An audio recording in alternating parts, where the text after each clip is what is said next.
আসসালামু আলাইকুম ওয়া রাহমাতুল্লাহ। ইন্নাল হামদালিল্লাহ ওয়াসসালাতু ওয়াসসালামু আলা মুহাম্মাদিন ওয়া আলিহি ওয়া আসহাবিহি ওয়া মা ওয়ালা, আম্মা বা'দ। সম্মানিত দর্শক শ্রোতাবৃন্দ, আজকে মহাগ্রন্থ আল কোরআনের তাফসীর বর্ণনা অনুষ্ঠানের ৮১তম পর্ব শুরু হতে যাচ্ছে। ৮১তম পর্বে সূরা বাকারার ৮৩ নম্বর আয়াতের সরল বঙ্গানুবাদ এবং সংক্ষিপ্ত তাফসীর বর্ণনা করা হবে ইনশাআল্লাহ। তো আসুন আমরা শুরু করি। আউযু বিল্লাহি মিনাশ শাইতানির রাজীম। বিসমিল্লাহির রহমানির রহিম।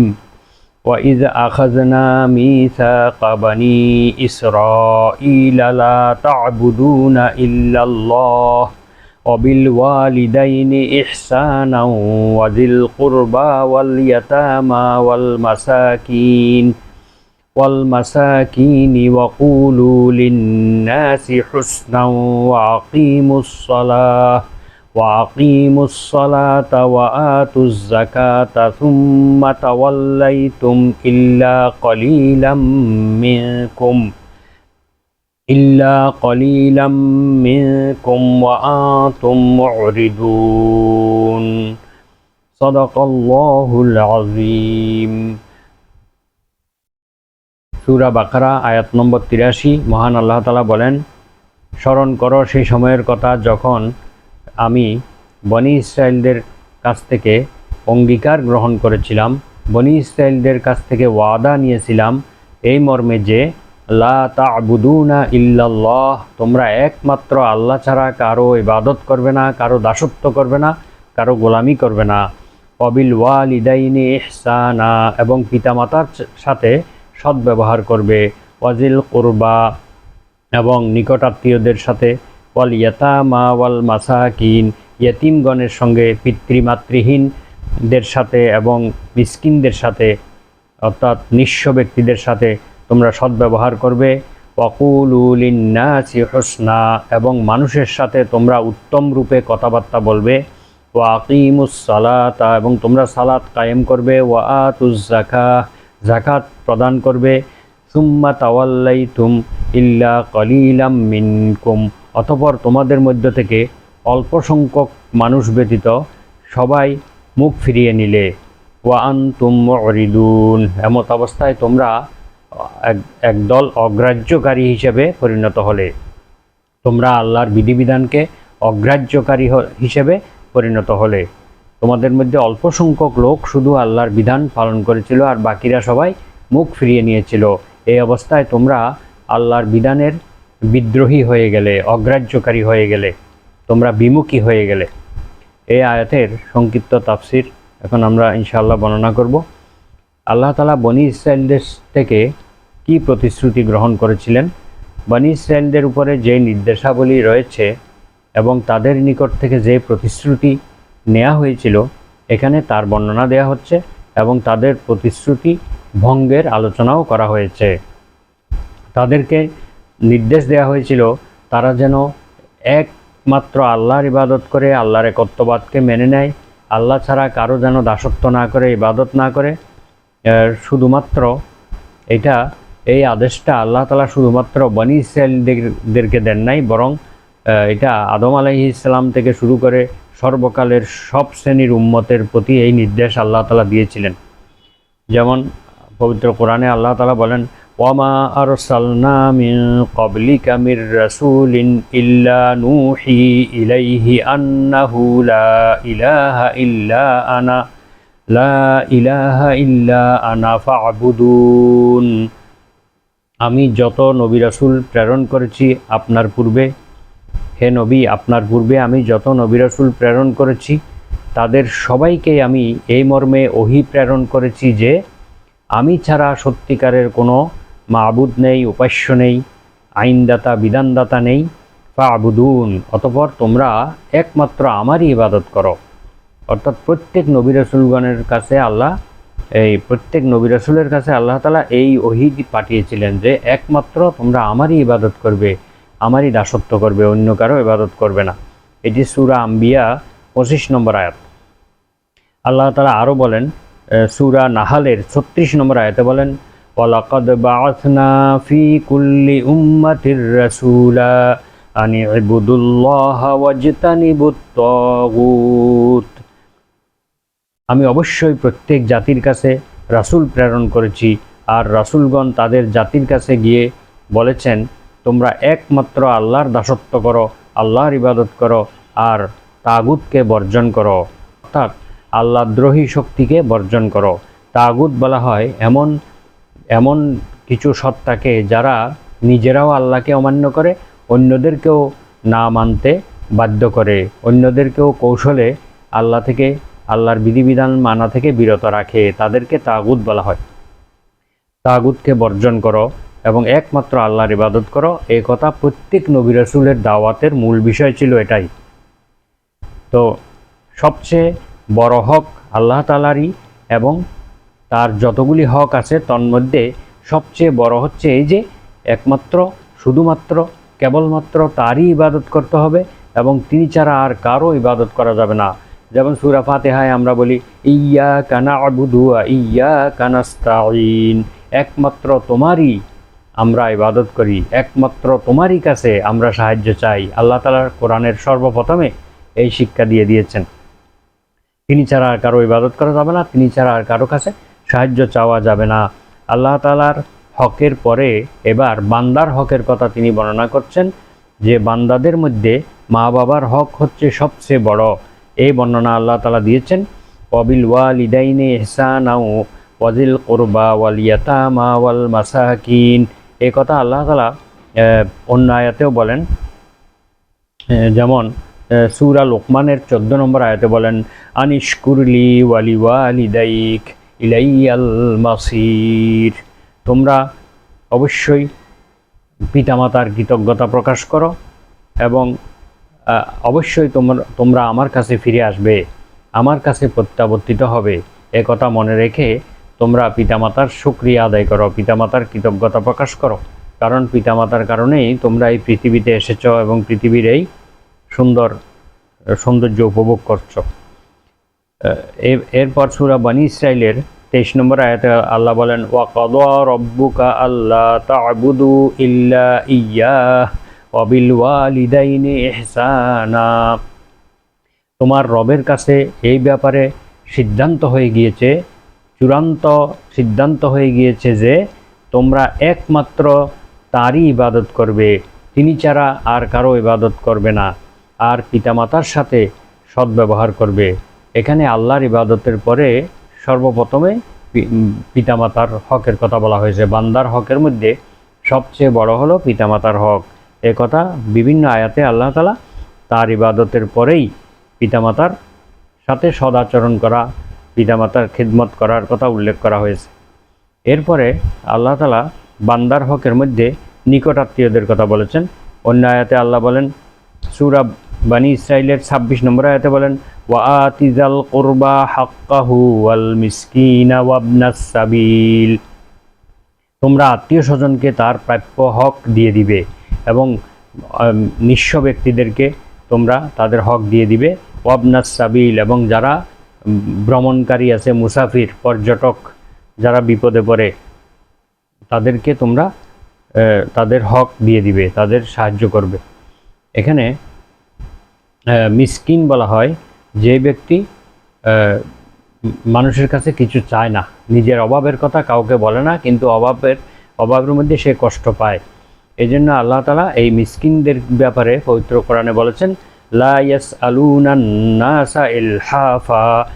মিসকিন এমন কিছু লোক যারা মানুষের কাছে নাছোড়বান্দা হয়ে মানুষের কাছে চায় না, কোনো কিছু কামনা করে না, অর্থাৎ গরিব ধরনের ভদ্রলোক, গরিব কিন্তু সে ভদ্র বেশে বের হয়, কেউ বুঝতে পারে না যে তার অভাব আছে। এই ধরনের লোকদেরকে দেওয়ার জন্য বিশেষভাবে উদ্বুদ্ধ করা হয়েছে। তো আব্দুল্লাহ ইবনে মাসউদ রাদিয়াল্লাহু আনহু জিজ্ঞেস করেন, হে আল্লাহর রাসূল সাল্লাল্লাহু আলাইহি ওয়াসাল্লাম, আইয়ুল আমালে আফদালু, কোন আমলটি সবচেয়ে উত্তম? ক্বালা আস-সালাতু লিওয়াক্তিহা, ওয়াক্ত অনুযায়ী সালাত আদায় করা।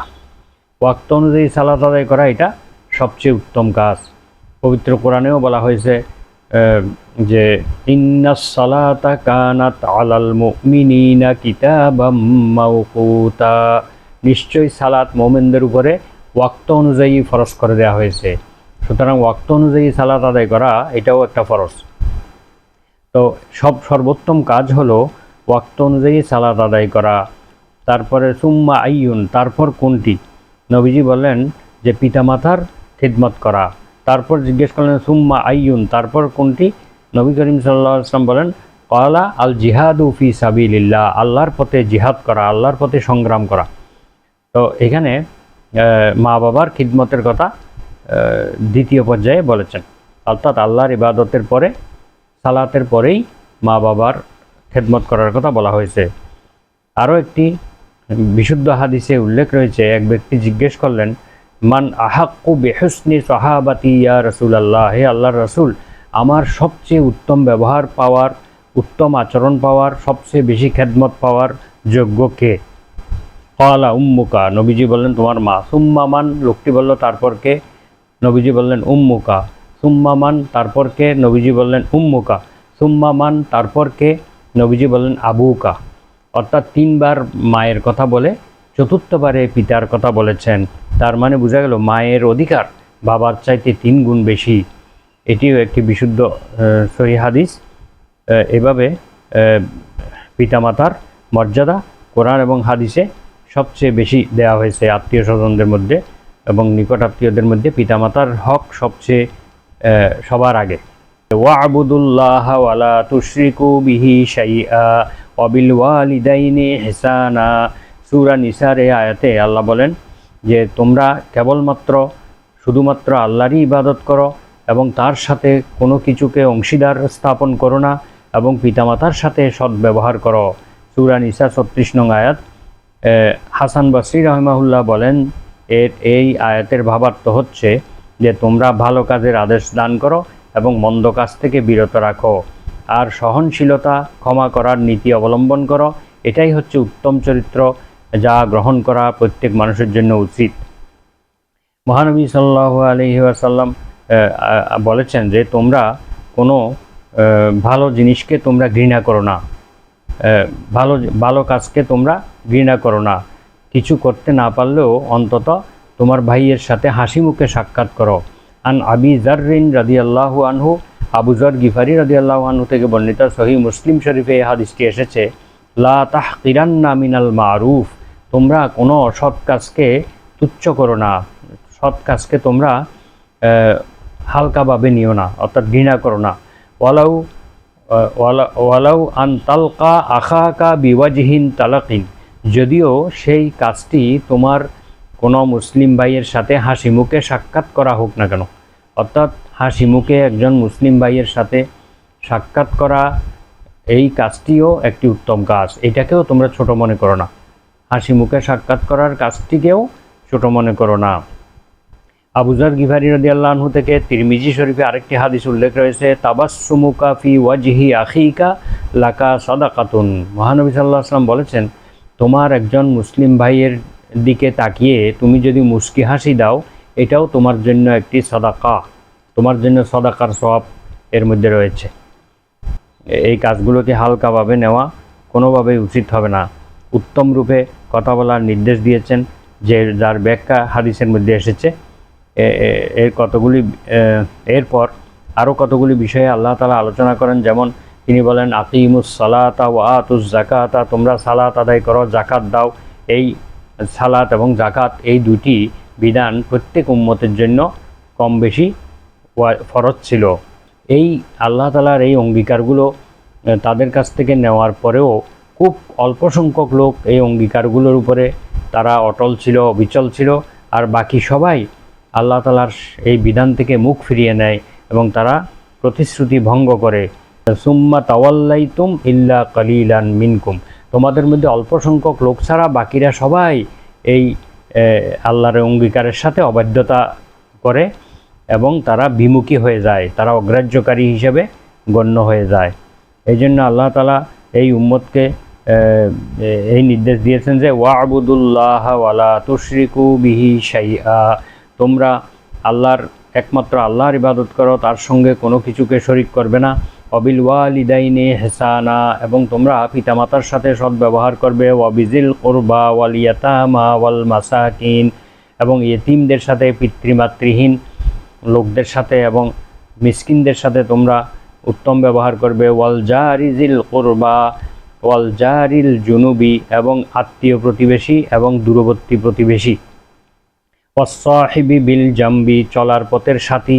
ওয়াবনিস সাবিল, এবং পথের পর্যটক, পথিক, মুসাফির। ওয়ামা মালাকাত আইমানুকুম, এবং তোমাদের দাসী যারা হবে তাদের সবার সাথে সদ্ব্যবহার করো। ইন্নাল্লাহা লা ইউহিব্বু মা কানা মুখতালান ফাখুরা, নিশ্চয় আল্লাহ তাআলা আত্ম অভিমানী, অহংকারী, দাম্ভিক লোকদেরকে আল্লাহ ভালোবাসেন না, পছন্দ করেন না। সূরা নিসা 36 নং আয়াত। এখানে আল্লাহ তাআলা সার্বিকভাবে মুসলমানদেরকে একই নির্দেশ দিয়েছেন, যেই নির্দেশ বনী ইসরায়েলদেরকে দেওয়া হয়েছিল, তাদের থেকে ওয়াদা নেওয়া হয়েছিল, সেই বিধানগুলো বর্তমান উম্মতদেরকেও আল্লাহ তাআলা দিয়েছেন। তো আমাদের এই আয়াত থেকে আমাদের শিক্ষণীয় বিষয় হলো যে আল্লাহ তাআলার একত্ববাদে বিশ্বাসী হতে হবে, তার সঙ্গে কোনো কিছুকে শরিক করা যাবে না, এবং ইবাদত, দাসত্ব, আনুগত্য, বিধিবিধান, আইন কানুন একমাত্র আল্লাহর বিধানই মানতে হবে। তারপরে নিকট আত্মীয়, পিতামাতার সাথে সবচেয়ে উত্তম ব্যবহার করতে হবে। নিকট আত্মীয়, পিতৃমাতৃহীন, মিসকিন বা গরিব ভদ্রলোক, যার অভাবের কথা কেউ জানে না, এমন লোকদেরকে সহযোগিতা করতে হবে, সবচেয়ে উত্তম ব্যবহার করতে হবে, এবং সার্বিকভাবে সকল শ্রেণীর মানুষের সাথে সুন্দর ব্যবহার করতে হবে। সেই মুশরিক হোক, কাফির হোক, মুসলমান হোক, সুন্নি হোক, বিদাতি হোক, এবং সৎ লোক হোক, অসৎ লোক হোক, সার্বিকভাবে সাধারণভাবে সবার সঙ্গে ভালো ব্যবহার করতে হবে। কিন্তু এই ভালো ব্যবহারের উদ্দেশ্য এটা নয় যে কোনো খারাপ লোকদেরকে সহযোগিতা করা বা কারো জুলুমের মধ্যে সহযোগিতা করা, এবং কাউকে অন্যায়ভাবে খুশি করা, স্বার্থ হাসিলের জন্য কারো বিনা কারণে কারো তোষামত করা, এইটা উদ্দেশ্য নয়। এটা উদ্দেশ্য হলো আল্লাহর বান্দা হিসেবে সবার সাথে সদ্ব্যবহার করা। আর সালাত প্রতিষ্ঠা করতে হবে, যাকাত আদায় করতে হবে। এই দুটি ইসলামের রোকন। ইসলামের 5টি রোকনের মধ্যে সালাত এবং যাকাত অন্যতম। আমরা এগুলির ব্যাখ্যা পূর্বে করেছি পূর্বের পর্বগুলোতে, এবং এই কাজগুলি থেকে কোনোভাবে মুখ ফিরিয়ে নেওয়া যাবে না, এবং মুখ ফিরিয়ে নিলে তারা আল্লাহর অবাধ্য হিসেবে গণ্য হবে, এবং তারা অপরাধী হিসেবে আল্লাহ তাআলার দরবারে তারা উঠবে। এজন্য এই কাজগুলো থেকে কোনোভাবে মুখ ফিরিয়ে নেওয়া যাবে না, তাহলে বনী ইসরায়েলদের মতো আমরাও অভিশপ্ত জাতিতে পরিণত হব।